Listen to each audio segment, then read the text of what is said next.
Mange sainement et bouge ton corps et tu auras tes règles. Voilà. Ça, c'est dit. Au revoir, ciao, bye bye. Non. Reste ici, je n'ai pas terminé. Et ce n'est pas ce que tu crois. Tu vas voir dans cette nouvelle vidéo podcast, je vais t'expliquer en quoi ce que tu manges et en quoi comment tu bouges va influencer ton cycle et sa régularité. Après mon blabla, tu comprendras pourquoi ton cycle n'est peut-être pas régulier, voire absent si tu souffres d'aménorrhée inexpliquée, c'est-à-dire autre qu'une grossesse, qu'un allaitement ou qu'une ménopause.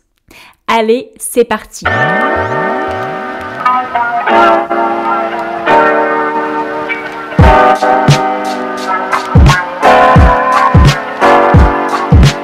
On parle d'éclosion lorsqu'un animal sort de son œuf ou lorsqu'une fleur ou une graine s'ouvre.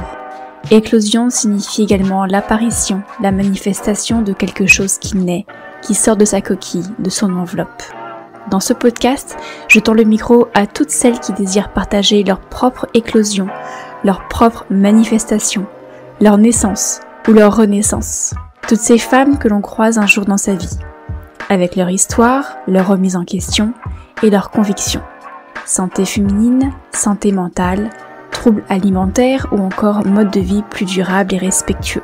Elles nous racontent leur récit de vie sans filtre ni tabou. Prépare-toi à écouter l'histoire d'une femme inspirante, car oui, chaque récit de vie est source de grand apprentissage. Je suis Alexandra Portail, hôte de ce podcast. Je te souhaite la bienvenue dans Éclosion.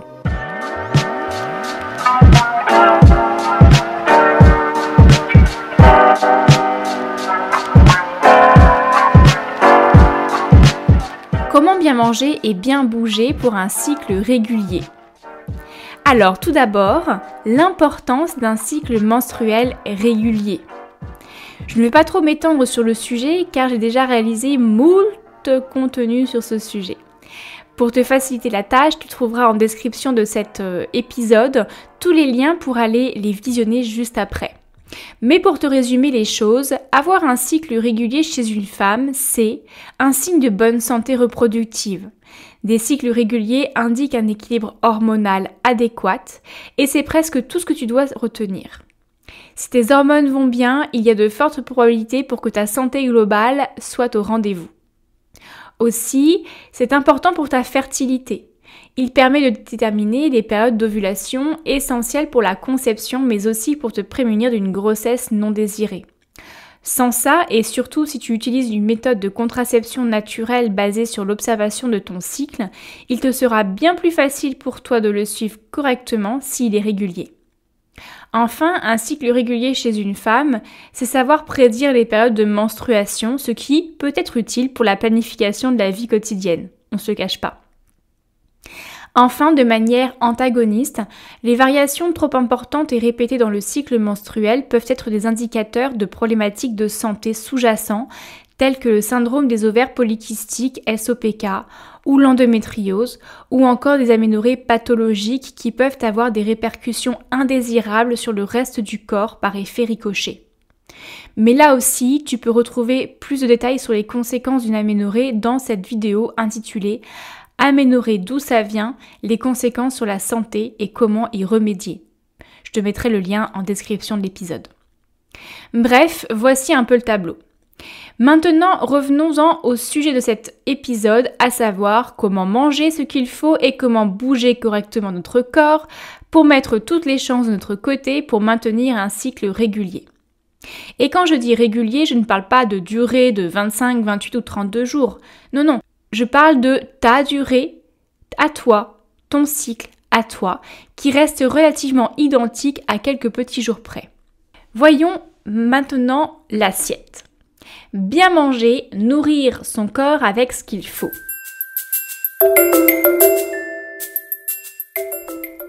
Tout d'abord, il s'agira de manger sainement, c'est-à-dire de qualité et de manière équilibrée. L'excès est l'ennemi du bien dans tout. Les régimes, quels qu'ils soient, sont une source de stress pour l'organisme, surtout lorsqu'ils sont restrictifs. Le mieux pour ton cycle, c'est d'adopter un régime alimentaire qui soit varié, constitué d'ingrédients et d'aliments bruts et naturels et bien entendu que tu aimes. On doit y retrouver des sources de protéines animal avec modération et surtout végétal pour une bonne variété et un bon équilibre. Des glucides provenant des céréales anciennes comme l'avoine, le sarrasin, le petit épeautre, le riz complet ou encore le blé complet si tu le digères correctement, ou encore des légumes dits amidonnés comme la pomme de terre, la patate douce ou les curcubitacées, la famille butternut, potimarron, citrouille. Des sucres simples comme le fructose contenu dans les fruits sont aussi utiles notamment s'ils proviennent de fruits frais et de saison. Mais il faut monter un peu le taux d'insuline, ce qui est un stress pour le corps. Il faut juste en consommer la quantité nécessaire pour apporter le carburant nécessaire à ton corps et surtout son lot de vitamines.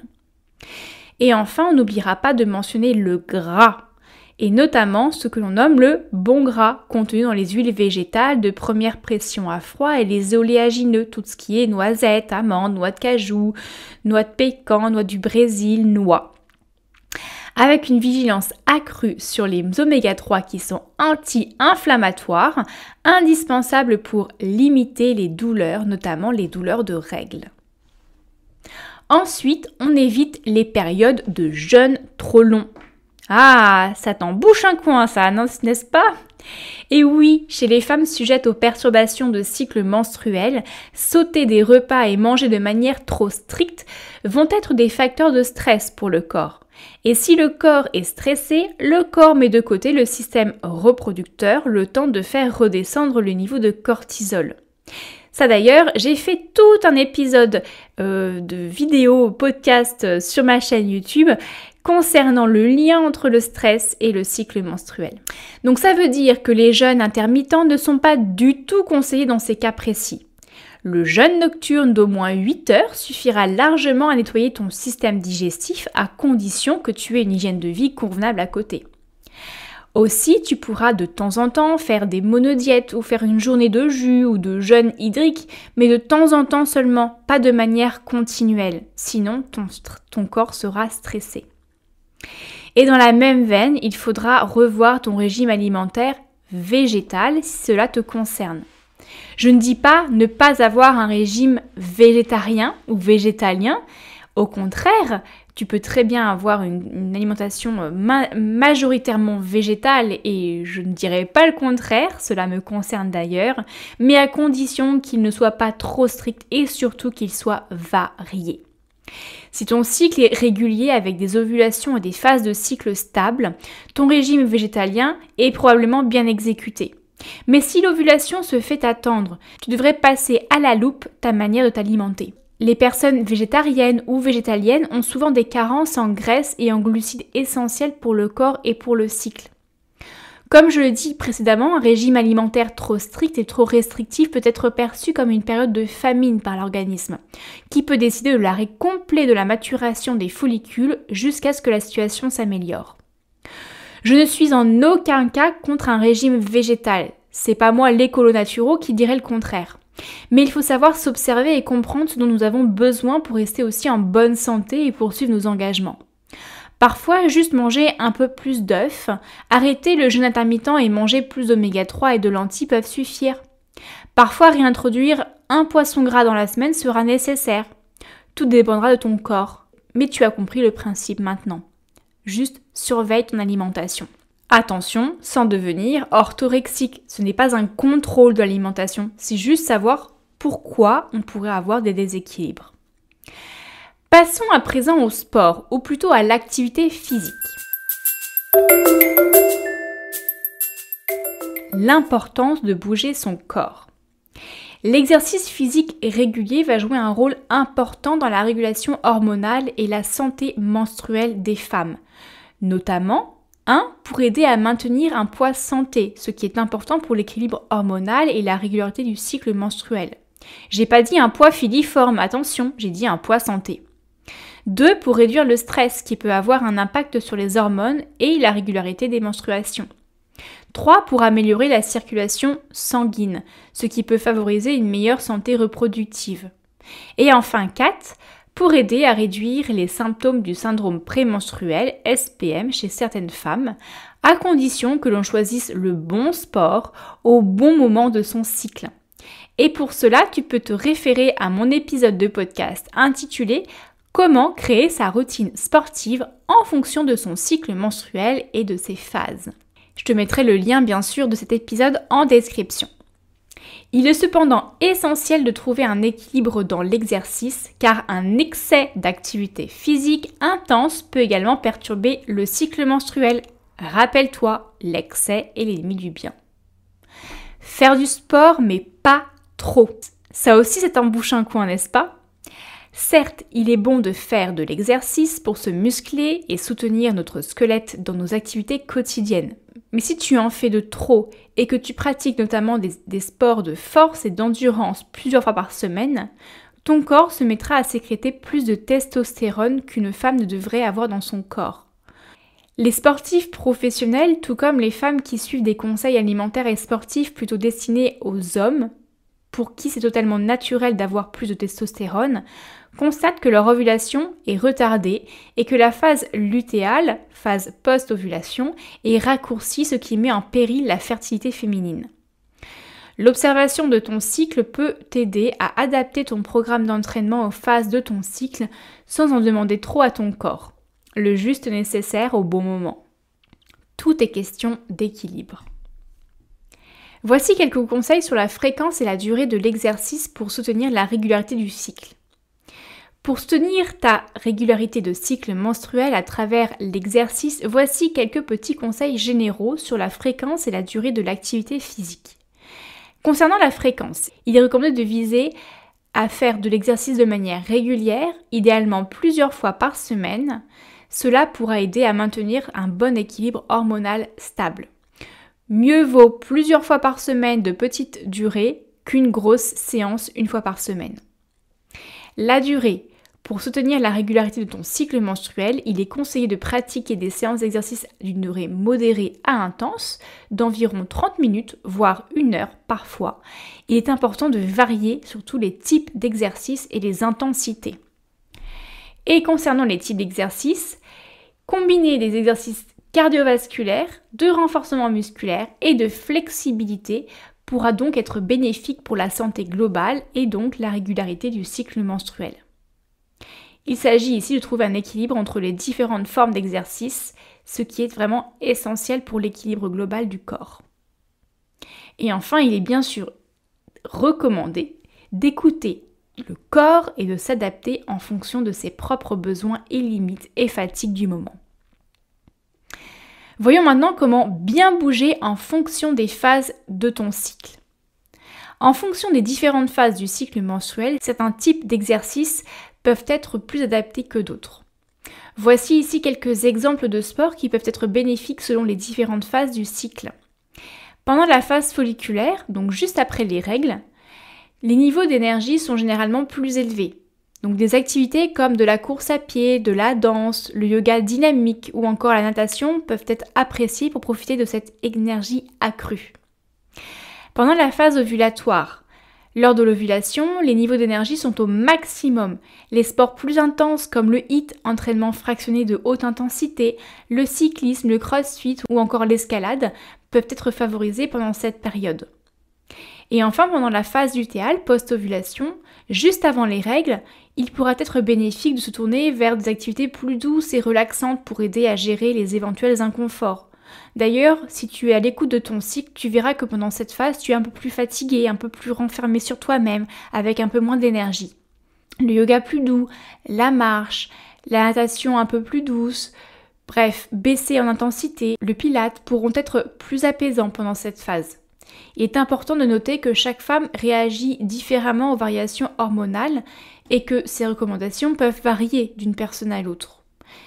Écoute ton corps et ses niveaux d'énergie et ainsi ajuste ton activité physique en fonction de tes propres besoins.